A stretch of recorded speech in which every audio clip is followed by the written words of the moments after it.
Okay हाँ, तो हम स्टार्ट करने वाले हैं टू ब्लॉक प्रॉब्लम्स, यानी फ्रिक्शन का वो पार्ट जिसमें कि एक क्वेश्चन के अंदर मिनिमम 2 ब्लॉक्स होंगे आपके पास और उनसे रिलेटेड चीजें पूछी जाएंगी, उनके ऊपर फोर्स वगैरह लगाया जाएगा और आपसे पूछा जाएगा कि उनका एक्सेलरेशन क्या है, उन पे लगने वाला फ्रिक्शन क्या है और ऐसी सारी चीजें। ठीक है ना।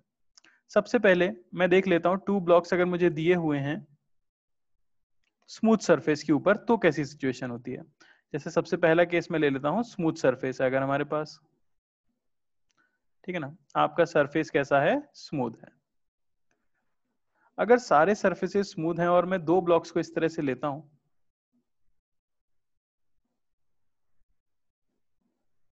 ठीक है ना, ए बोल देता हूं मैं, इसे बी बोल देता हूं, दोनों ही ब्लॉक्स कैसे हैं, बिल्कुल स्मूथ हैं। दोनों ब्लॉक्स को मैंने इस तरह से लिया और मान लो कि मैंने नीचे वाले ब्लॉक पे कोई फोर्स लगा दिया एफ। तो यहां से क्या मुझे आप ये बता सकते हो कि what will be the acceleration of ए।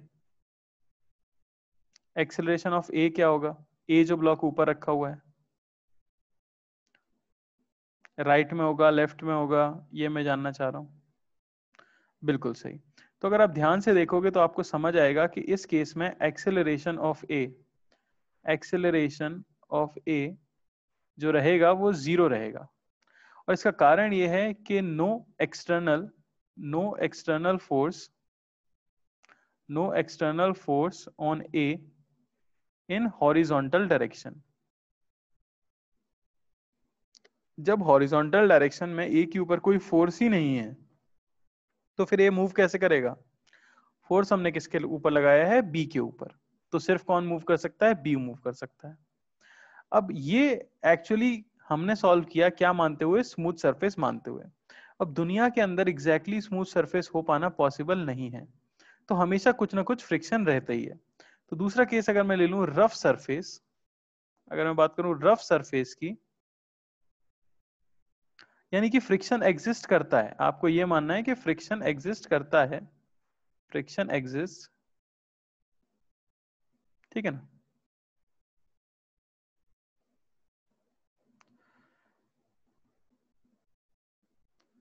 और मान लो कि मैंने इस तरह से 2 ब्लॉक्स लिए, फिर से ध्यान से देखना और सही आंसर बताना। ठीक है, एक का नाम मैंने दे दिया ए, दूसरे का नाम मैंने दे दिया बी, और मैंने फिर से बी के ऊपर एक फोर्स लगाया एफ राइट में। तो क्या आप मुझे बता सकते हो कि possible direction of acceleration of A के एक्सेलरेट होने की कौन सी पॉसिबल डायरेक्शन है। क्या ए राइट में ही एक्सेलरेट हो सकता है या ए लेफ्ट में भी एक्सेलरेट हो सकता है, अगर मैं आपसे ये पूछूं तो। अच्छा, यही अगर बात आप समझ रहे हो तो अगर मैं आपसे बोलूं कि what will be the cause of acceleration, अगर यही आपसे पूछ लिया जाए कि कॉज ऑफ एक्सेलरेशन क्या होगा, ए का जो एक्सेलरेशन हो रहा है, अब क्योंकि कोई एक्सटर्नल फोर्स तो है नहीं, तो फिर ए का एक्सेलरेशन कराने का कॉज सिर्फ और सिर्फ क्या हो सकता है, आपके पास फ्रिक्शन ही हो सकता है। तो बस आपको ये देखना है कि भाई ए के ऊपर किस डायरेक्शन में फ्रिक्शन लग सकता है। तो अगर मैं ए बन जाऊं, अगर आप खुद ए बन जाओ तो आप सीधा सीधा देख सकते हो कि बी के ऊपर हमने एक एक्सटर्नल फोर्स लगाया है राइट में, यानी बी को श्योरली मूव करना पड़ेगा कहाँ, राइट में। तो ए ने जब बी को देखा, ए ने जब बी को देखा तो बी जो है वो मूव कर सकता है सिर्फ राइट में। तो ए बी की ऊपर वाली सरफेस पे, इस सरफेस पे फ्रिक्शन किधर लगाएगा, कल ही हमने सीखा था, ये राइट में जाता हुआ लग रहा है तो फ्रिक्शन इस पे लगा होगा लेफ्ट में। अगर इस पे फ्रिक्शन लगा है लेफ्ट में तो एक्शन रिएक्शन पेयर से मैं ये कह सकता हूं कि ए के ऊपर इस सरफेस पे फ्रिक्शन लगेगा राइट में। तो क्योंकि ए के ऊपर जो एक्सटर्नल फोर्स आ सकता है वो सिर्फ कहां आ सकता है, राइट में ही आ सकता है, तो possible direction of acceleration of A भी क्या हो जाती है, राइट ही हो जाती है। क्या इसमें किसी को कोई डाउट है। ए का लेफ्ट में एक्सेलरेट हो पाना संभव नहीं है, और आपने अपने जीवन में असली दुनिया में भी ये देखा है कि इस तरह से 2 पत्थरों और नीचे वाले पत्थर को खींचो तो क्या कभी भी ऊपर वाला पत्थर लेफ्ट में जा सकता है, क्या कभी किसी ने ऐसा देखा है कि आपने नीचे वाले पत्थर को खींचा हो और ऊपर वाला पत्थर लेफ्ट में एक्सेलरेट करने लग जाए, नहीं, सेंस नहीं बनेगा। तो कल ही हमने ये चीज सीख ली थी कि अगर एक ब्लॉक के रिस्पेक्ट में दूसरा ब्लॉक राइट में जाता हुआ दिख रहा है, ठीक है ना, किसकी बात कर रहे हो बेटा? सॉरी, क्या क्वेश्चन है? Why in spite of friction being towards left it accelerates towards right? बेटा बी के ऊपर फ्रिक्शन लेफ्ट में है, पर बी के ऊपर एक एक्सटर्नल फोर्स भी तो राइट में है, इसलिए वो राइट में एक्सेलरेट करता है। जबकि ए के ऊपर कोई एक्सटर्नल फोर्स नहीं है, सिर्फ फ्रिक्शन है, और वो राइट में है, तो वो राइट में ही एक्सेलरेट करेगा। अरे बात समझ आई क्या? तो अब यही सारी कैलकुलेशंस हमें करनी है, ठीक है। तो अब इसी को लिख लेते हैं।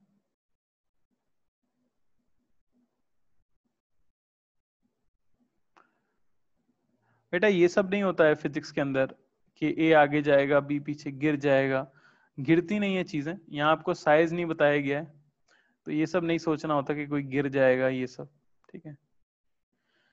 ये पढ़ाई वाली टर्म्स नहीं है कि पत्थर गिर जाएंगे, ठीक है। चलो तो अब देख लेते हैं analysis of friction and acceleration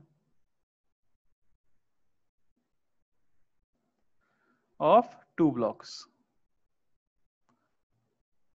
तो क्या क्या संभावनाएं होती हैं जब आप दो ब्लॉक के ऊपर फोर्स लगा रहे हो, ठीक है ना। तो आपको इसी तरह से याद रखना है और क्वेश्चंस भी इसी तरह से सॉल्व करने हैं जैसे मैं आपको बताने वाला हूं, ठीक है ना। तो मैंने यहाँ पे दो ब्लॉक्स ले लेता हूं, एक ब्लॉक ये हो गया, दूसरा ब्लॉक ये हो गया, ठीक है ना। इसे ए बोल देते हैं, इसे बी बोल देते हैं। ये मान लो 3 kg का है और ये मान लो 2 kg का है, और म्यू इनके बीच में म्यू दिया हुआ है हमें 0.5, जबकि ये वाली सरफेस कैसी है? स्मूथ है।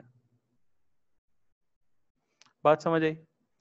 अब मैं क्या कर रहा हूं, बी के ऊपर फोर्स लगा रहा हूं एफ, ठीक है ना। तो मुझे ये बताना है कि एफ की मैक्सिमम वैल्यू क्या हो ताकि ए और बी के बीच में स्लिपिंग ना हो। आप विजुलाइज करने की कोशिश करो, अगर मैं बहुत तेजी से नीचे वाले पत्थर को खींचूंगा तो आपने ऐसा ऑब्जर्व किया होगा कि ऊपर वाला पत्थर ऑलमोस्ट मूव ही नहीं कर पाता है, अगर आप बहुत ज्यादा तेजी से खींचो तो, या बहुत हल्का सा आगे की तरफ मूव कर पाता है कि नहीं। और ऐसा भी पॉसिबल है कि आप इतना धीमे धीमे खींच रहे हो कि बी के ऊपर ए ऐसा लगेगा कि रखा हुआ है और दोनों साथ साथ मूव कर रहे हैं, ऐसा भी पॉसिबल है कि नहीं है। तो मेरे लिए जो पहला क्वेश्चन है वो ये है कि what must be the value या maximum value of f so that a and b move together। a और b को साथ में मूव कराना है तो मैक्सिमम वैल्यू ऑफ फोर्स क्या होनी चाहिए? समझ आ रहा है? तो स्टेप्स देखो, सबसे पहला स्टेप जो आप यूज करोगे, स्टेप 1, आप कैलकुलेट करोगे, calculate the common acceleration of system. Calculate the common acceleration of system, यानी अगर ये सिस्टम साथ में मूव करता है, कॉमन एक्सेलरेशन यानी कि both blocks move together, both blocks move together. अब मेरी बात समझने की कोशिश करना, नीचे वाले पत्थर को चलाने के लिए रिस्पॉन्सिबल तो कैपिटल एफ है, लेकिन ऊपर वाले पत्थर को चलाने के लिए रिस्पॉन्सिबल सिर्फ कौन हो सकता है? फ्रिक्शन, क्योंकि और कोई एक्सटर्नल फोर्स तो है नहीं। तो ऊपर वाला ब्लॉक अगर मूव कर रहा है तो उसका कारण क्या होगा? उसका कारण ऑब्वियसली फ्रिक्शन ही हो सकता है, ठीक है ना। तो सबसे पहले तो मैं निकाल रहा हूं कॉमन एक्सीलरेशन, यानी ये मानते हुए कि दोनों के बीच में कोई स्लिपिंग नहीं हो रही है, दोनों ही पत्थर साथ में मूव कर रहे हैं। अगर दोनों पत्थर साथ में मूव कर रहे हैं तो क्या मैं दोनों को रिप्लेस करके एक सिंगल ब्लॉक बना सकता हूं सिस्टम का? बिल्कुल बना सकता हूं। कितने केजी का? 5 केजी का, जो कि ग्राउंड पे रखा हुआ है। अच्छा, ग्राउंड के और नीचे वाले ब्लॉक के बीच में कोई फ्रिक्शन है नहीं, तो ये स्मूथ है, और यहां से मैंने लगाया फोर्स एफ। बात समझ आई? तो जो कॉमन एक्सेलरेशन आएगा इनका, ए कॉमन या ए सी जिसे मैं कह दूं, तो उसकी वैल्यू सिंपली क्या होगी? Force upon mass. ये हो जाएगा इनका कॉमन एक्सेलरेशन। क्या इसमें किसी को दिक्कत हुई? तो पहला स्टेप हमेशा होगा, जब भी हमको टू ब्लॉक प्रॉब्लम दी गई हो तो दोनों ब्लॉक्स का एक सिंगल ब्लॉक बनाओ और उनका कॉमन एक्सेलरेशन की इक्वेशन लिख लो। स्टेप 2 क्या होगा आपका? स्टेप 2 आप चेक करते हो, find find the maximum possible acceleration, the maximum possible acceleration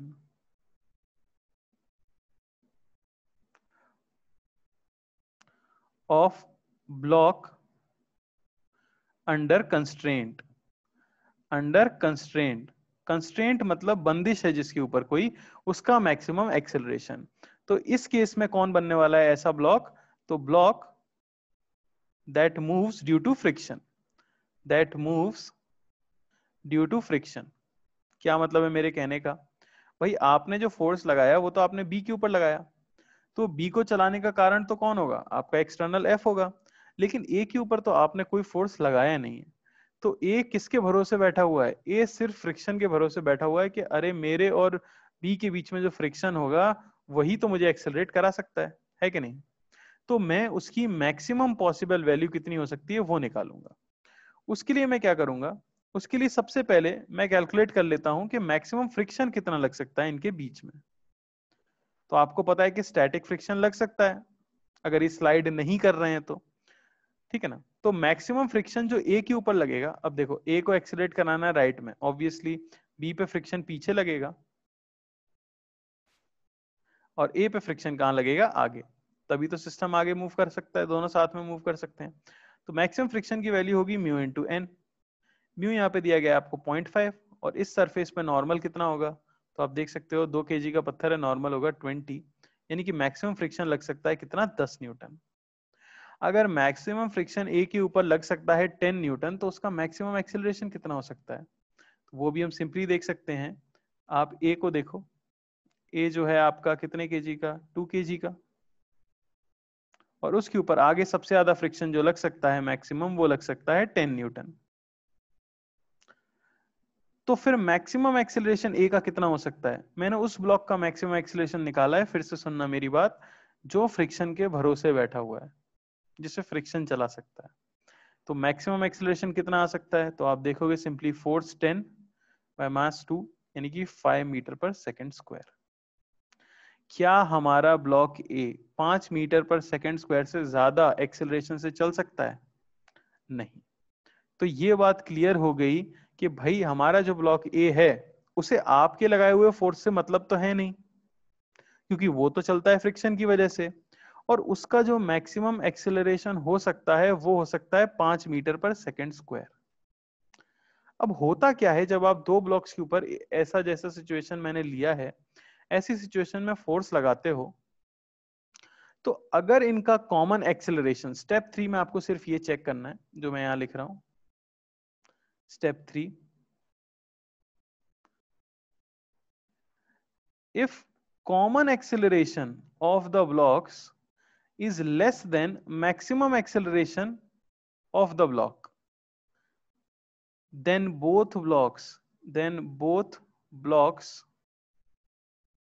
move together with common acceleration। बात समझने की कोशिश करना मेरी। अगर कॉमन एक्सेलरेशन इसके मैक्सिमम एक्सेलरेशन से कम होता है तो दोनों कॉमन से चल लेते हैं। ऐसा क्यों? अरे ए का मैक्सिमम एक्सेलरेशन 5 हो सकता है, और ए का एक्सेलरेशन 5 कब होगा? जब उसके ऊपर फ्रिक्शन कितना लगे? 10 लगे। लेकिन क्या स्टैटिक फ्रिक्शन हमेशा 10 लगे, ऐसा कोई जरूरी है? नहीं। मान लो कि एग्जांपल के तौर पे मैं आपको बोल देता हूं कि कॉमन एक्सेलरेशन आया होता 2 मीटर पर सेकंड स्क्वायर, और मैक्सिमम एक्सेलरेशन है 5 मीटर पर सेकंड स्क्वायर। तो फ्रिक्शन इतना क्यों लगेगा कि ऊपर वाले पत्थर का एक्सेलरेशन 5 हो जाए? तो फिर स्लिपिंग शुरू हो जाएगी ना। तो अगर दोनों साथ चल सकते हैं, अगर कॉमन एक्सेलरेशन मैक्सिमम एक्सेलरेशन से कम आता है, दोनों ब्लॉक साथ चल सकते हैं, तो फिर फ्रिक्शन अपनी वैल्यू को एडजस्ट इस तरह से करता है कि ऊपर वाले ब्लॉक का भी एक्सेलरेशन क्या हो जाए? कॉमन एक्सेलरेशन के इक्वल हो जाए। बात समझ आई क्या? तो आपको स्टेप 3 में यही याद रखना है कि आपको सिर्फ ए कॉमन और ए मैक्सिमम को कंपेयर करके देखना है, जिसमें दो चीजें हो सकती हैं। या तो आपका कॉमन एक्सेलरेशन छोटा होगा मैक्सिमम से, ऐसा होगा तो both blocks move together with common acceleration and friction adjust its value, friction adjust its value. वो मैक्सिमम नहीं लग रहा होगा, उनके बीच का जो फ्रिक्शन है वो मैक्सिमम नहीं लग रहा होगा ऑब्वियसली। लेकिन अगर मैं कह दूं इफ उनका जो कॉमन एक्सेलरेशन है ये बड़ा हो जाए उसके मैक्सिमम एक्सेलरेशन से, तो ऊपर वाला पत्थर तो कह देगा कि भाई मैं मैक्सिमम इतने से चल सकता हूं। लेकिन बोला जाए कि नहीं, कॉमन चलने के लिए तो आपको इससे ज्यादा से चलना है। जैसे मैं एग्जांपल ले लेता हूं, मान लो कॉमन एक्सेलरेशन आया 5 मीटर पर सेकंड स्क्वायर, ठीक है ना, पर सामने वाले का मैक्सिमम आया है 3 मीटर पर सेकंड स्क्वायर, तो क्या वो साथ में चल पाएंगे? नहीं। साथ चलने के लिए चाहिए 5, जबकि ऊपर वाले का मैक्सिमम हो सकता है 3। इसका मतलब क्या होगा? इसका मतलब उनके बीच में स्लिपिंग होगी, यानी slipping between blocks will take place. तो स्लिपिंग बिटवीन ब्लॉक्स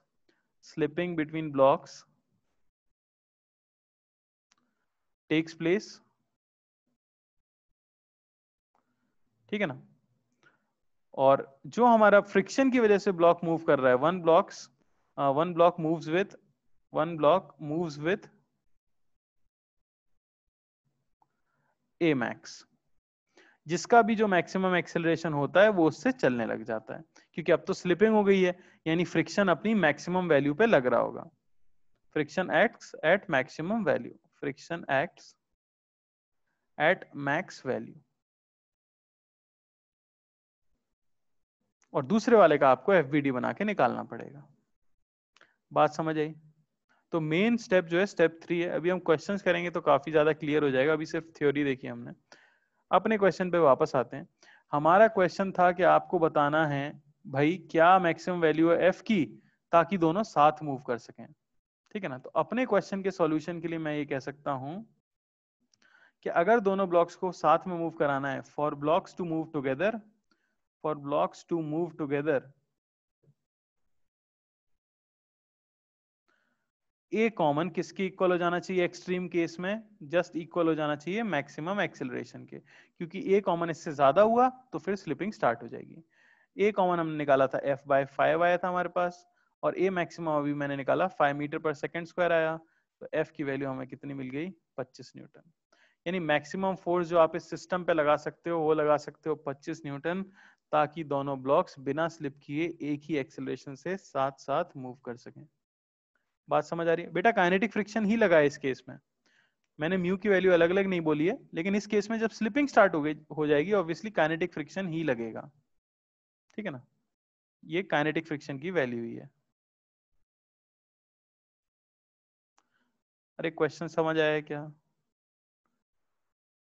ऑब्वियसली एक क्वेश्चन हमें करके देखना पड़ेगा। जैसे देखो,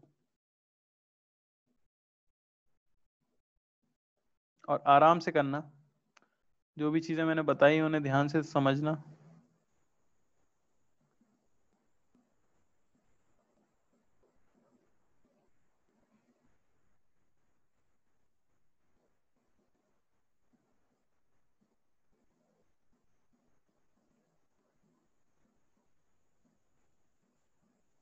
तो अब आपको बताना है acceleration of A and B, इस केस के लिए क्या होगा? बताओ भाई, ठीक है ना। और यहां मैं आपको म्यू दे देता हूं 0.5, और ये मैं आपको दे देता हूं स्मूथ। ध्यान से करो जैसे जैसे मैंने किया था।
चलो देखो भाई, तो सिंपली आपको क्या करना है, स्टेप्स फॉलो करने हैं। ठीक है, सबसे पहले मैं क्या निकालूंगा, कॉमन एक्सीलरेशन निकालूंगा मैं, कि कॉमन एक्सीलरेशन की वैल्यू क्या होगी। कॉमन एक्सीलरेशन के लिए आप दोनों का एक पत्थर बना देते हो और एफबीडी बना देते हो। ये 5 kg मान लिया मैंने, और यहाँ से लगाया गया है 30 न्यूटन। तो और फ्रिक्शन तो नीचे लगेगा नहीं क्योंकि स्मूथ है, तो ए कॉमन बढ़िया आसानी से आ जाएगा भाई, 30/5 यानी कि 6 मीटर पर सेकेंड स्क्वायर। यानी अगर इन्हें साथ चलना है तो इनका एक्सेलरेशन क्या होगा, 6 मीटर पर सेकेंड स्क्वायर होगा। अब मैं डिसाइड करूंगा कि कौन सा वाला ब्लॉक फ्रिक्शन के भरोसे बैठा हुआ है। तो मुझे साफ दिख रहा है कि जो ब्लॉक ए है वो फ्रिक्शन के भरोसे बैठा हुआ है, तो मैं ब्लॉक ए का फ्री बॉडी डायग्राम बना लूंगा। ब्लॉक ए के ऊपर जो कि 3 kg का है, मैक्सिमम फ्रिक्शन जो आगे लग सकता है उसकी वैल्यू कितनी है मैं ये निकाल लेता हूँ। तो मैक्सिमम फ्रिक्शन लग सकता है ऑब्वियसली म्यू एन।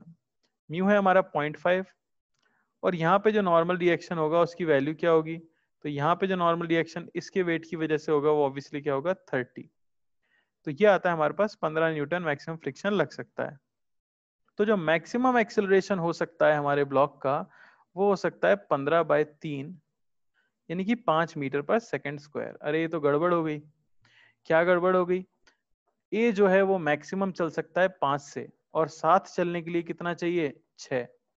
अरे साथ चलने के लिए चाहिए 6, ए की क्षमता मैक्सिमम 5 की है, तो क्या दोनों साथ चल पाएंगे, नहीं। तो both will not move together, both can not move together. और ये मुझे कैसे पता लगा, जब मैंने दोनों का निकाला तब मुझे पता चला। तो ए तो फिर अपने मैक्सिमम से चलेगा, जब साथ नहीं चलना तो स्लिपिंग होगी। स्लिपिंग होगी यानी काइनेटिक फ्रिक्शन लगेगा। ठीक है, तो स्लिपिंग होगी, स्लिपिंग। स्लिपिंग का मतलब सीधा है kinetic friction acts, kinetic friction acts. और काइनेटिक फ्रिक्शन कितना लग सकता है, मैक्सिमम वैल्यू जो होती है यानी कि 15 न्यूटन, क्योंकि यहाँ स्टैटिक और काइनेटिक को अलग अलग नहीं बताया गया है। तो मैं कह सकता हूँ पहली चीज तो फ्रिक्शन तो कितना लग जाएगा, 15 न्यूटन लग जाएगा। अब बात आती है दोनों का एक्सेलरेशन क्या होगा। तो ऑब्वियसली हमें पता है जो फ्रिक्शन के भरोसे चल रहा होता है वो तो मैक्सिमम से ही चलता है, यानी ए का एक्सेलरेशन तो मैक्सिमम जो था वही आएगा, यानी कि 5 मीटर पर सेकेंड स्क्वायर। और बी का मुझे एफबीडी से निकालना पड़ेगा। तो बी के ऊपर मैंने यहाँ पे लगाया था 30 न्यूटन, और बी के ऊपर फ्रिक्शन कहाँ लगेगा, पीछे। क्यों, क्योंकि ए पे फ्रिक्शन लगा है आगे, देख सकते हो आप। तो बी पे कहाँ लगेगा, पीछे। और कितना लगेगा वो भी हम निकाल चुके हैं, 15। बी का मास है 3 kg, है कि नहीं, सॉरी बी का मास है 2 kg, बी का मास है 2 kg। अब बस इक्वेशन लिखनी है मुझे, ए एक्सेलरेशन मान लेता हूँ ए बी, तो आएगा 30 - 15, ये होना चाहिए mass into acceleration of B. यहाँ से मुझे एक्सेलरेशन ऑफ बी की वैल्यू मिल जाएगी 7.5 मीटर पर सेकेंड स्क्वायर। कुछ लोगों ने 6 आंसर दिया था, तो आप ये गलती कर रहे हो, आप ये सोच रहे हो कि ए और बी साथ नहीं चले तो ए अपने एक्सेलरेशन से चलता है और बी कॉमन से चलता है। नहीं, साथ चलेंगे तभी दोनों कॉमन से चलेंगे, अगर साथ नहीं चले तो कोई भी कॉमन से नहीं चलेगा। बी का आपको निकालना पड़ेगा एफबीडी बना के। अरे पिक्चर क्लियर हुई क्या, बात समझ आई, फटाफट बताओ।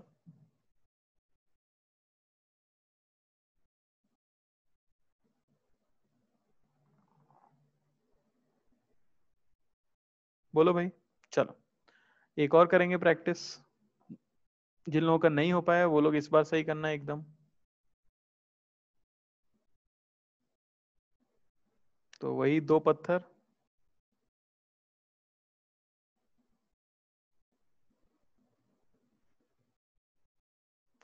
म्यू ले लेता हूं मैं, इस बार है हमारे पास 0.6।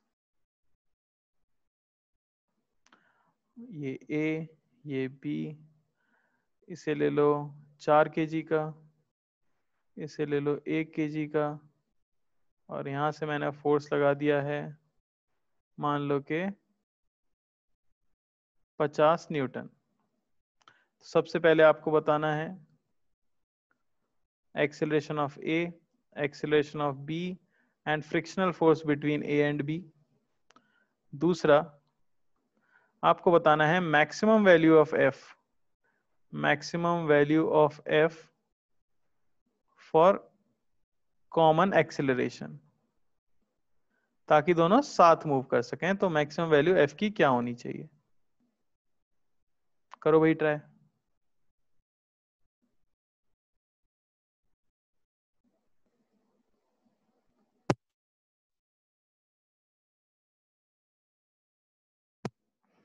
चलो देख लेते हैं कैसे होगा। तो सबसे पहले तो वही मैं कॉमन एक्सीलरेशन निकालूंगा। कॉमन एक्सीलरेशन के लिए हमें पता ही क्या करना है, दोनों का आपको एक सिंगल एफबीडी बना देना है, दोनों ब्लॉक्स को सिस्टम मानते हुए। ठीक है, तो ये हमारे पास हो गया कितना, 5 kg का एक ब्लॉक हो जाएगा अगर मैं दोनों को सिस्टम मान लेता हूँ। उसके ऊपर क्या लगाया जाएगा? अब उसके ऊपर आपने एक्सटर्नल फोर्स लगाया है 50 न्यूटन। नीचे का सरफेस स्मूथ है तो कोई फ्रिक्शन है नहीं, तो कॉमन एक्सीलरेशन की वैल्यू जो आ जाएगी वो आ जाएगी 50/5, यानी कि 10 मीटर पर सेकेंड स्क्वायर। यानी कि इनका कॉमन एक्सीलरेशन तो क्या हो सकता है, 10 मीटर पर सेकेंड स्क्वायर हो सकता है। क्या हमारा स्टेप 1 हुआ है। स्टेप 2 होता था कि आपको देखना था कि कौन सा ब्लॉक फ्रिक्शन पे डिपेंडेंट है। सिर्फ जो ब्लॉक फ्रिक्शन पे डिपेंडेंट हो उसका मैक्सिमम पॉसिबल एक्सेलरेशन निकालो। तो इस बार ए के ऊपर मैंने फोर्स लगाया है, तो फ्रिक्शन पे डिपेंडेंट जो ब्लॉक है वो है आपका ब्लॉक बी। तो हम कैलकुलेट करेंगे, इस बार हम कैलकुलेट करेंगे क्या, maximum acceleration of B. Maximum acceleration of B, तो मुझे बी का फ्री बॉडी डायग्राम बनाना पड़ेगा। ये आपके पास 1 kg का ब्लॉक है। अब इस पे फ्रिक्शन ऑब्वियसली कहां लगेगा, आप देख सकते हो ऊपर वाला ब्लॉक राइट में जाने की कोशिश करेगा तो उस पे फ्रिक्शन लगेगा लेफ्ट में, तो उसका इक्वल एंड ऑपोजिट फ्रिक्शन लगेगा किस पे, बी पे, आगे की तरफ। और इसकी जो मैक्सिमम वैल्यू हो सकती है वो कितनी हो सकती है, वो सकती है म्यू, जो कि है 0.6 इंटू नॉर्मल रिएक्शन इस सरफेस पे। इस सरफेस पे नॉर्मल 4 kg के वेट की वजह से होगा, तो इंटू 40, यानी कि 24 न्यूटन। तो जो मैक्सिमम एक्सेलरेशन हो सकता है वो कितना हो सकता है, बी का मैक्सिमम एक्सेलरेशन हो सकता है 24/1, यानी कि 24 मीटर पर सेकेंड स्क्वायर। अरे बात समझ आई क्या?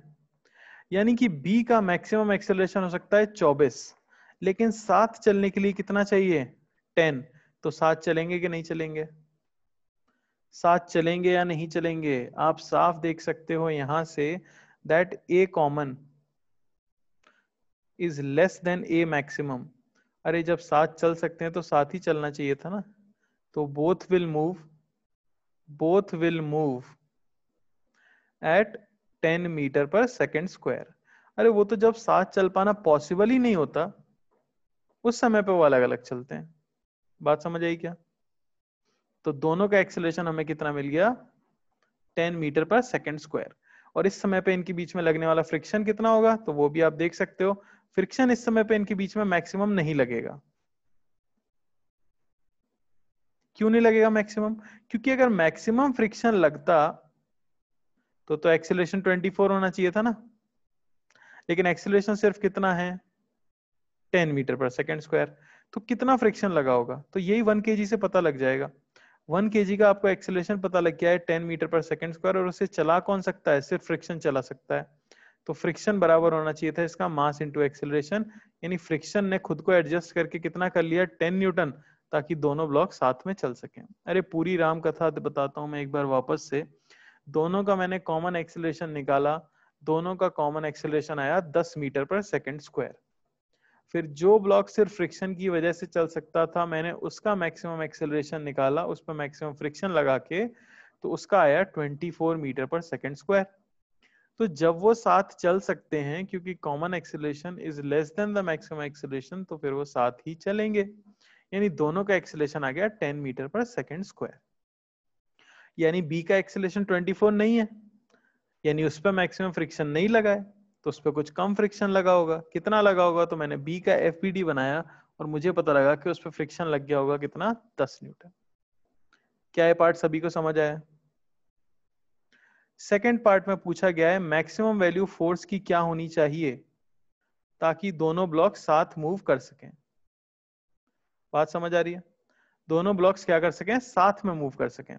तो अब एक 4 kg का है, एक 1 kg का है। मैक्सिमम वैल्यू फोर्स की क्या हो ताकि दोनों साथ मूव कर सके। तो पहले ही मैं निकाल चुका हूं कि एक पत्थर का लिमिटिंग केस है, उसका maximum acceleration 24 metre per second square हो सकता है।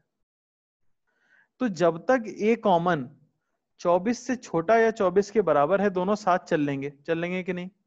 भाई हमारा जो पत्थर है नीचे वाला बी, जो हमारा पत्थर है वो मैक्सिमम 24 से चल सकता है। तो जब तक आप कॉमन को 24 या 24 से कम रखोगे, दोनों पत्थर साथ चलेंगे। लेकिन जैसे ही A common, if A common becomes greater than 24 metre per second square, यानी कि ए मैक्स, अगर जैसे ही कॉमन एक्सेलरेशन, ठीक है ना, 24 मीटर पर सेकंड स्क्वायर से ज्यादा हो जाता है, अब दोनों अलग अलग मूव करेंगे। तो जस्ट वाले केस में मैं क्या मान सकता हूं कि ये 5 kg के पत्थर हैं और इनका जो मैक्सिमम कॉमन एक्सेलरेशन हो सकता है वो मैक्सिमम एक्सेलरेशन ऑफ बी के इक्वल हो जाए, यानी 24 मीटर पर सेकंड स्क्वायर से। उतना आपको एक्सटर्नल फोर्स लगाना पड़ेगा। तो एक्सेलरेशन कॉमन जो आता है वो आता है एक्सटर्नल फोर्स अपॉन मास, ये हो जाना चाहिए 24, और यहां से मुझे एफ की वैल्यू मिल गई कितनी मेरे भाई, आप देख सकते हो यहां से 120 न्यूटन।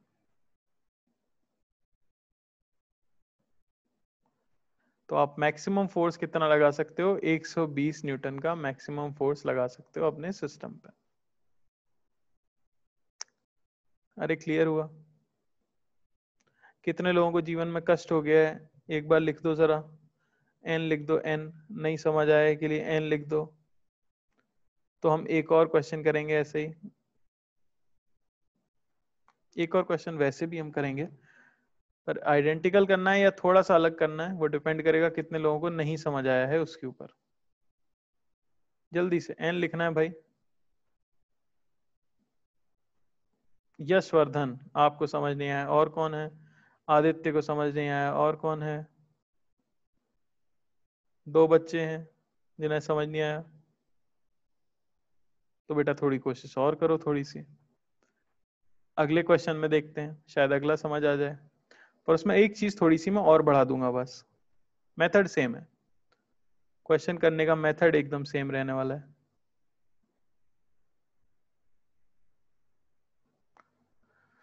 तो ये ए, ये बी, ये 2 kg और ये 3 kg, ठीक है ना। म्यू एट ऑल सरफेसेस, दुनिया में जितने भी सरफेस हैं सबका म्यू आपको दिया गया है 0.5 और लगाया गया है एफ इसके ऊपर एफ। तो पहला पार्ट यही कि फाइंड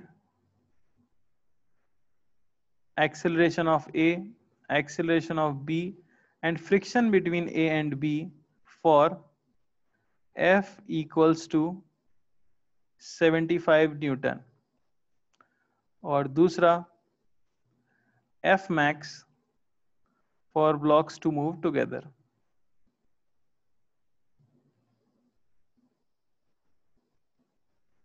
प्लीज थोड़ा सा ध्यान लगाना, थोड़ा सोचने की कोशिश करो, मैंने पिछला क्वेश्चन कैसे किया है, हो जाएगा आपसे।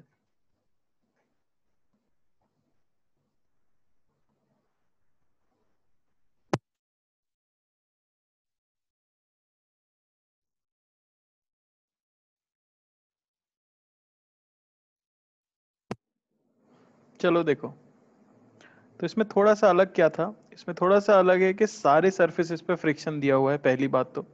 तो आपको याद रखना था कि फ्रिक्शन जो है हर सरफेस पे। तो सबसे पहले जब मैं निकालूंगा कॉमन एक्सेलरेशन, तो दोनों को हम क्या बना लेते हैं, सिस्टम बना लेते हैं। तो आप एक ब्लॉक बनाते हो और टोटल मास 5 kg है, तो 5 kg का ब्लॉक हो जाएगा, और यहाँ पे आपका ग्राउंड है। एक्सटर्नली फोर्स मैंने लगा दिया है कितना, 75 न्यूटन।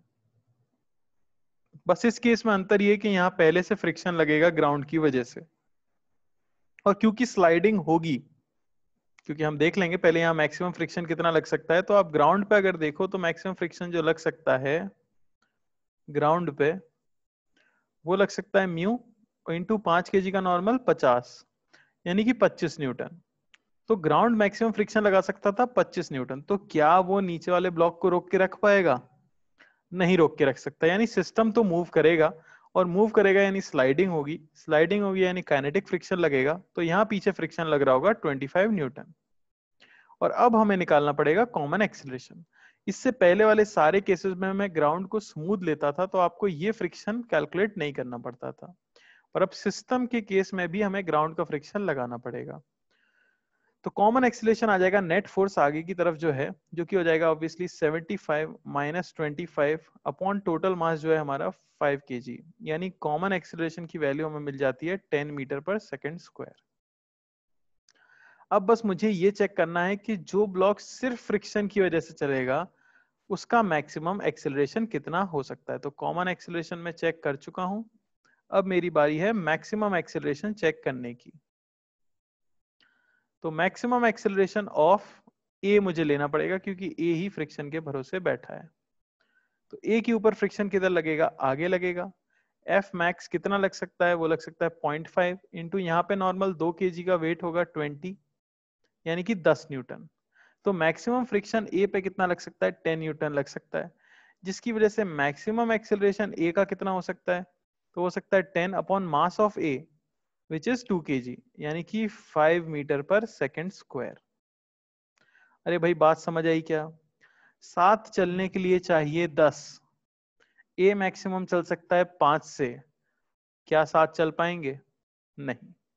हम कह देंगे since A common is greater than A maximum, तो अब साथ चल पाना पॉसिबल नहीं है। Both do not move together, both do not move together, दोनों साथ में मूव करने वाले नहीं हैं। समझ आई बात? तो फिर क्या होगा, ऑब्वियसली जो उसका मैक्सिमम एक्सेलरेशन निकालते हैं वो तो अपने मैक्सिमम से ही चलता है, यानी एक्सेलरेशन ऑफ ए तो अपना मैक्सिमम होगा 5 मीटर पर सेकेंड स्क्वायर। अगर इसका एक्सेलरेशन मैक्सिमम है तो इस पे फ्रिक्शन भी मैक्सिमम लग रहा होगा, जो कि हम निकाल चुके थे कितना, 10 न्यूटन। और अब बी का मुझे निकालना पड़ेगा एफ बना के। तो बी का अगर मैं एफ बनाता हूं तो देखो बी के ऊपर आगे लगा था, ध्यान से बी का एफ में ही लोग गलती करेंगे। तो बी के एफ में आगे आपने लगाया है 75 न्यूटन, और ये फ्रिक्शन ए की वजह से उसके ऊपर पीछे लगेगा 10 न्यूटन, लेकिन एक ग्राउंड भी लगा रहा है, उसे नहीं भूलना है, कितना, 25 न्यूटन। तो एक्सेलरेशन ऑफ बी जो आपको मिलेगा वो हो जाएगा 75 माइनस 35 अपॉन बी का मास जो कि हमारा कितना, 3 kg, यानी ये हमें मिल गया कितना, 40/3 मीटर पर सेकेंड स्क्वायर, यानी acceleration of B will be 40/3 metre per second square. अरे क्लियर हुआ क्या? कोई समस्या किसी को?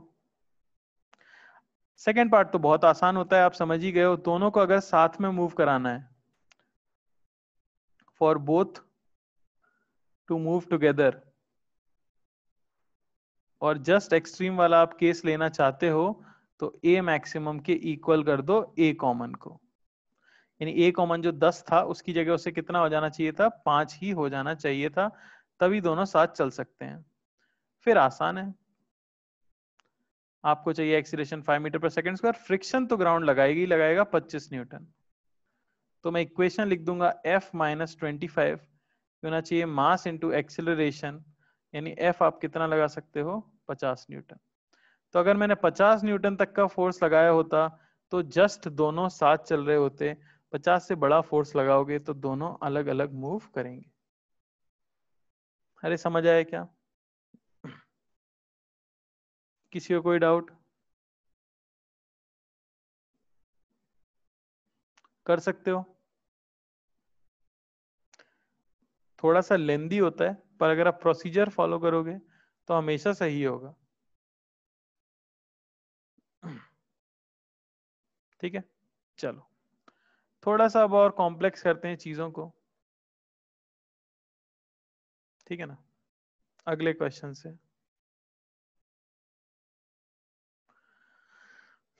हम्म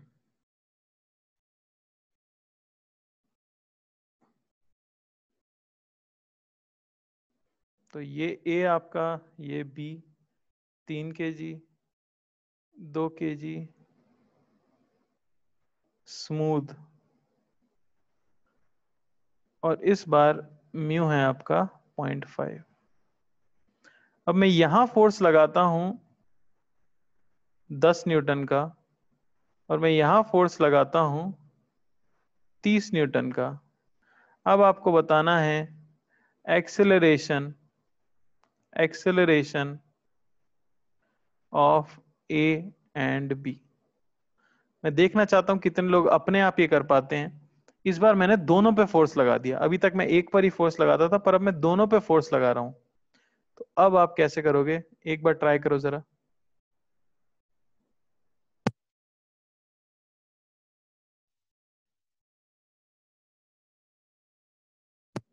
चलो देखते हैं ऐसी प्रॉब्लम्स कब सॉल्व करेंगे। इनमें अंतर क्या है, इस बार आपने दोनों ब्लॉक्स पे फोर्स लगा दिया है। तो जो हम पहले करते थे कि जो ब्लॉक सिर्फ फ्रिक्शन पे रिलाई कर रहा है उसका मैक्सिमम निकाल लो, तो यहाँ तो कोई भी ऐसा ब्लॉक नहीं है जो सिर्फ फ्रिक्शन पे रिलाई कर रहा हो। तो अब हमें क्या करना चाहिए, तो आपको एक मेन पर्पस याद रखना है सिर्फ, जो फ्रिक्शन का होता है। पर्पस ऑफ फ्रिक्शन बता सकते हो आप? To avoid relative motion of blocks, relative motion of blocks. यानी कि फ्रिक्शन का एक ही मकसद है कि दोनों ब्लॉक्स का रिलेटिव मोशन ना होने लग जाए। वो चाहता है कि दोनों साथ में मूव करें। तो सबसे पहले तो मैं इनका कॉमन एक्सीलरेशन निकालूंगा। स्टेप 1 हमारा सेम रहता है, ए कॉमन। तो कॉमन एक्सीलरेशन ऑब्वियसली आप दोनों को अगर साथ मूव करा रहे हो तो दोनों का एक सिंगल ब्लॉक बना सकते हो 5 kg का।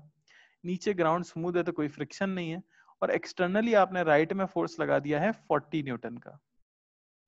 तो जो ए कॉमन हमें मिलता है उसकी वैल्यू हमें मिलती है 40/5, यानी कि 8 मीटर पर सेकेंड स्क्वायर। यानी कि अगर ये ब्लॉक्स साथ चलेंगे तो ये 8 मीटर पर सेकेंड स्क्वायर से चलेंगे। बात समझ आई क्या? अच्छा, अब मैं देखता हूं इनके बीच में फ्रिक्शन मैक्सिमम कितना लग सकता है। लगेगा नहीं, लग सकता है। तो मैक्सिमम फ्रिक्शन लग सकता है म्यू इनटू नॉर्मल इनकी कांटेक्ट सरफेस पे, और कांटेक्ट सरफेस का नॉर्मल 2 kg ब्लॉक की वजह से होगा, यानी 20, यानी 10 न्यूटन का मैक्सिमम फ्रिक्शन लग सकता है। अच्छा, अब ये जो फ्रिक्शन लगेगा ये किसी एक डायरेक्शन में लग सकता है, या तो ए के ऊपर आगे लगेगा या ए के ऊपर पीछे लगेगा। ठीक है ना? तो आपको केस कंसिडर करके देखने होंगे सिंपली। समझ आ रही है बात? आपको सिर्फ क्या चेक करना होगा, केस कंसिडर करके देखना होगा। ठीक है ना? तो पहले मैं मान लूंगा if friction acts on A towards right, towards right. मैंने ऐसा केस मान लिया कि ए पे फ्रिक्शन राइट की तरफ लग जाता है अगर, तो जरा ध्यान से देखो, ए इस तरह से है, बी इस तरह से है। ठीक है ना? ए पे आपने फोर्स लगाया है कितना, ए पे आपने फोर्स लगाया है 10, बी पे लगाया है 30। अब जो फ्रिक्शन है हमारा कितना, 10 न्यूटन का, उसे मैं क्या करना चाहता हूं, ए पे आगे लगाना चाहता हूं। तो ठीक है, मैंने इस पे लगा दिया 10 न्यूटन आगे, तो मुझे इस पे लगाना पड़ेगा 10 न्यूटन पीछे ऑब्वियसली। समझ आ रही है क्या बात? ये मैक्सिमम वाला केस है। अब मैं देख लेता हूं कि ए का मैक्सिमम एक्सीलरेशन इस केस में कितना आता है। तो ए का मैक्सिमम एक्सीलरेशन देखो, ए पे नेट फोर्स हो गया 20 बाय ए का मास है कितना 2 kg, यानी कि कितना आ गया 10 मीटर पर सेकेंड स्क्वायर। यानी ए मैक्सिमम 10 से चल सकता है। बात समझ आ रही है क्या? अब हम बात करें बी की। तो बी देख लो, आप निकाल लो बी का इस केस में एक्सेलरेशन कितना होगा। तो बी का एक्सेलरेशन हो जाएगा 30 माइनस 10/3, यानी कि 20/3, यानी 6.66 मीटर पर सेकेंड स्क्वायर। यानी बात समझने की कोशिश करो, अगर आप पूरा का पूरा फ्रिक्शन ए पे आगे की तरफ लगा देते हो तो ए आगे चलेगा 10 metre per second square. Maximum उसका एक्सीलरेशन कितना हो सकता है 10। बात समझ आ रही है? और ऐसे केस में बी का मिनिमम एक्सीलरेशन कितना हो सकता है? बात समझ आ रही है? ये क्या निकलेगा, ये बी का मिनिमम निकला है। अच्छा, क्यों निकला है बी का मिनिमम, कोई मुझे बता सकता है? क्योंकि फ्रिक्शन आपने जब ए पे मैक्सिमम आगे लगाया तो बी पे आपने मैक्सिमम पीछे लगाया फ्रिक्शन, तो फ्रिक्शन ने तो बी के मोशन को अपोज किया है। तो अगर फ्रिक्शन की वैल्यू घटेगी समय के साथ, अगर आप घटाओगे 10 से कम करोगे फ्रिक्शन, तो ऑब्वियसली बी का एक्सीलरेशन तो बढ़ेगा ना। क्या ये बात सबको क्लियर है? अगर क्लियर है तो एच लिखो चैट में फटाफट।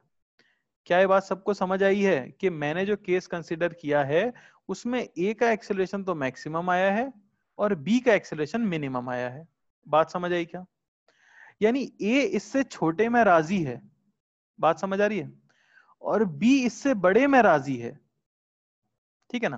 तो ए यानी acceleration of A can be less than 10 metre per second square, इससे बड़ा नहीं हो सकता, और acceleration of B can be greater than 6.6 metre per second square, इससे ज्यादा नहीं हो सकता, सॉरी इससे कम नहीं हो सकता। बात समझ आ रही? इससे कम नहीं हो सकता।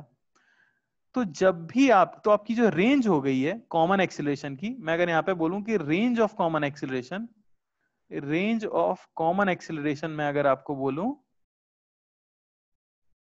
तो आपकी कॉमन एक्सीलरेशन की रेंज आ गई है 6.66 से लेके 10 मीटर पर सेकेंड स्क्वायर। तो if A common lies between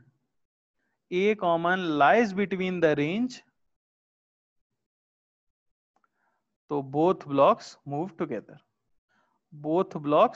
together, क्या होगा?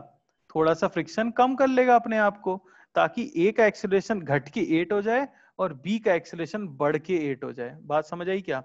तो आंसर हमारा क्या हो गया? Acceleration of A is equal to acceleration of B is equal to 8 metre per second square. बात समझ आ रही है? तो ये है इसका थ्योरी पार्ट, ये है इसका थ्योरी पार्ट जो आप देख रहे हो यहां पर, ये पार्ट थ्योरी बता रहा है इसकी। तो आपको यही याद रखना है, ठीक है ना। और अगर ऐसा नहीं होता तो if AC does not lie, if AC does not lie in the range, फिर क्या होगा? फिर तो स्लिपिंग होगी, देन स्लिपिंग, फिर तो सीधा सीधा क्या होने वाला है? स्लिपिंग होने वाली है।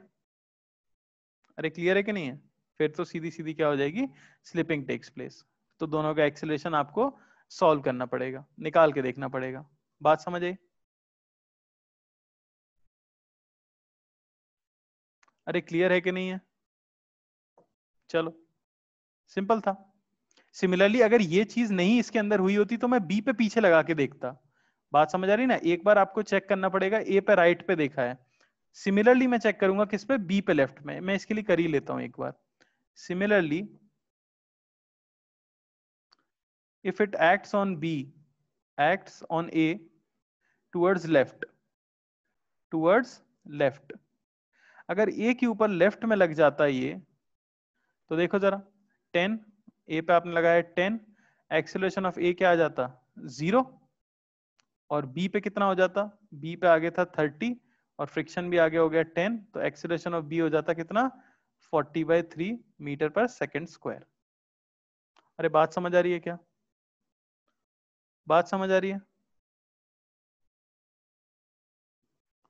तो इस केस में तो सीधे सीधे से भयंकर रिलेटिव मोशन आ जाता है, क्योंकि एक ब्लॉक तो किस पे आ गया? हमारे रेस्ट पे आ गया। एक ब्लॉक किस पे आ गया? आपके रेस्ट पे आ गया है, और ये हम नहीं करना चाहेंगे चाहे कुछ हो जाए, ठीक है ना। ये केस तो पॉसिबल ही नहीं है, ठीक है। चलो एक और ट्राई कर लो जरा, जल्दी से करना, 5 मिनट का टाइम है आपके पास।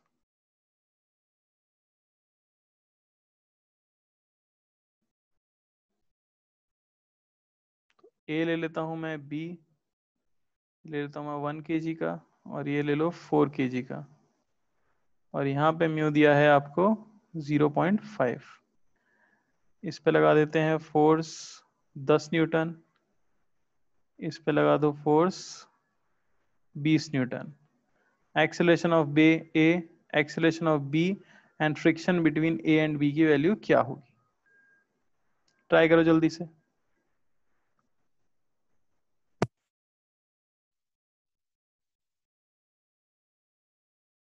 चलो देख लेते हैं, ठीक है ना। सबसे पहले तो मैं कॉमन निकालूंगा।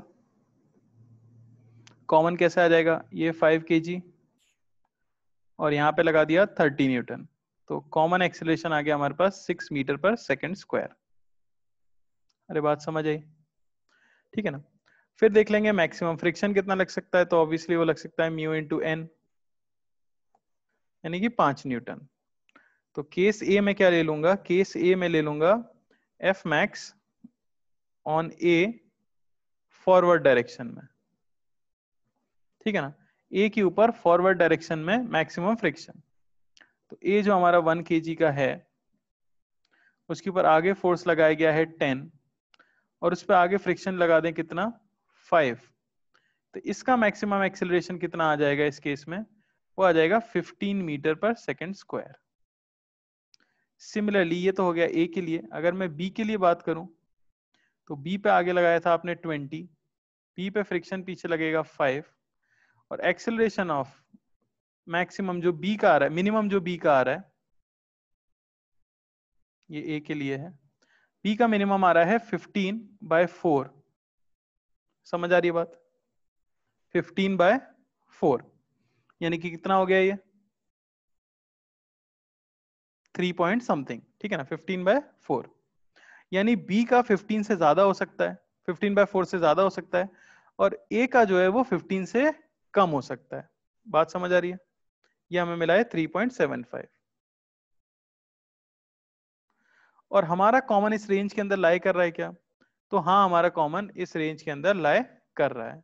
तो बोथ ब्लॉक्स कितने से मूव करेंगे, बोथ को मूव करना पड़ेगा, both move at 6 metre per second square.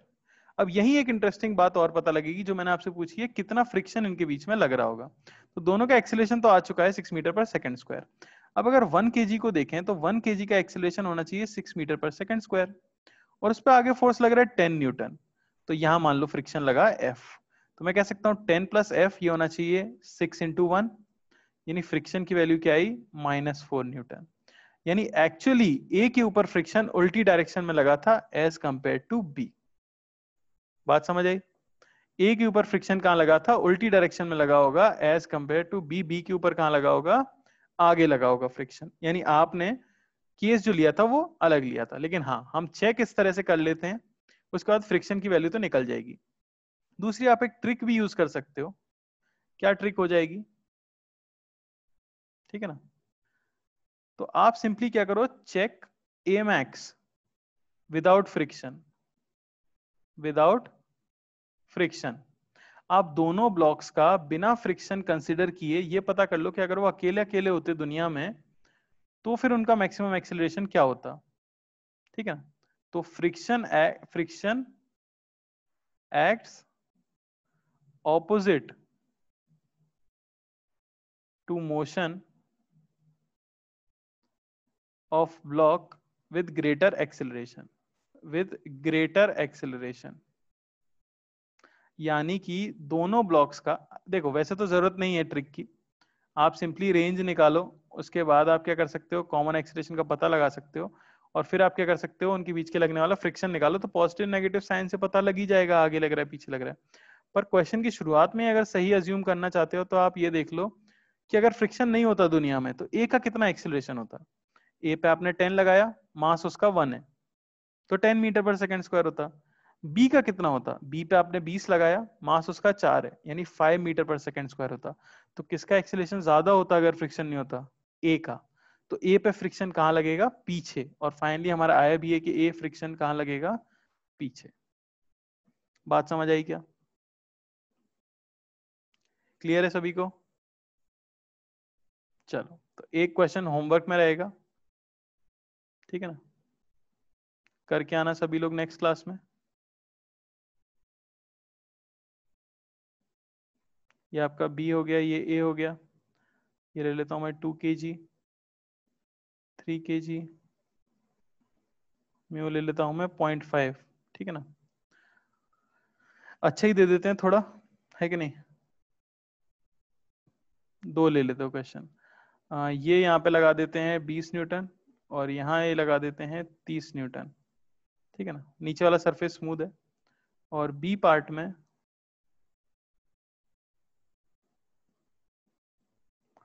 ये बी, ये ए,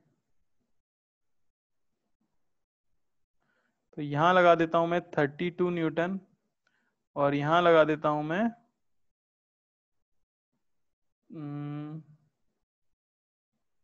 2 न्यूटन। ठीक है ना, दोनों ही केसेस के लिए सॉल्व करना होमवर्क है। ठीक है, चलो तो आज यहीं पे एंड करते हैं, नेक्स्ट क्लास में यहीं से कंटिन्यू करेंगे।